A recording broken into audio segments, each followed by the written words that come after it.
কৃষি বিপণন অধিদপ্তর ও বৈষম্য বিরোধী ছাত্র আন্দোলনের পক্ষ থেকে রাজশাহীতে বাজার মনিটরিং চলছে। নগরীর সাহেব বাজার কাঁচা বাজার থেকে এই বিষয়ে বিস্তারিত জানাতে যুক্ত হচ্ছেন সহকর্মী বুলবুল হাবিব। আসলে রাজশাহীতে প্রত্যেকটা শাকসবজি থেকে প্রত্যেকটা পণ্যেরই প্রায় দাম বেড়ে গেছে।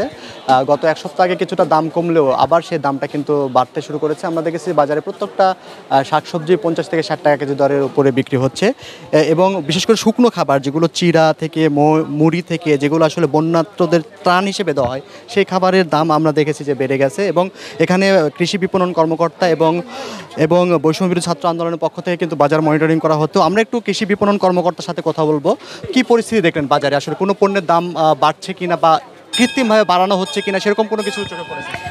আমাদের বাজার মনিটরিংটা রেগুলার কাজ, কৃষি বিপণন অধিদপ্তর থেকে এটা আমরা করে থাকি।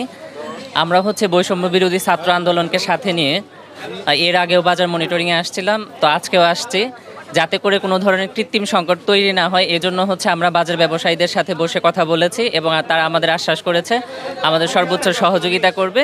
সুস্বাদু বাদাম, তিল আর স্বাস্থ্যকর গ্লুকোজ সব মিলিয়ে প্রাণ পিনাট বার, স্মার্ট কিছু খাও। এবং আমরা আমাদের যে কৃষি বিপণন আইন 2018 অনুযায়ী মূল্য তালিকা প্রদর্শন থেকে শুরু করে যাতে করে কৃত্রিম সংকট তৈরি না হয় সেই ব্যাপারে আমরা বিভিন্ন বাজার মনিটরিং করতেছি।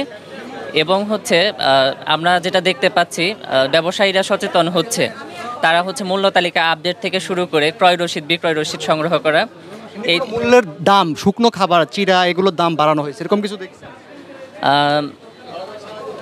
এইটা কৃত্রিমভাবে সংকট সৃষ্টি হয়নি, কৃত্রিম সংকট তৈরি হয়নি আর কি। ধন্যবাদ আপনাকে। তো এই ছিল এখান থেকে যে বৈষম্য বিরোধী ছাত্র আন্দোলন এবং কৃষি বিপণন কর্মকর্তা বাজার মনিটরিং করছে তার খবর।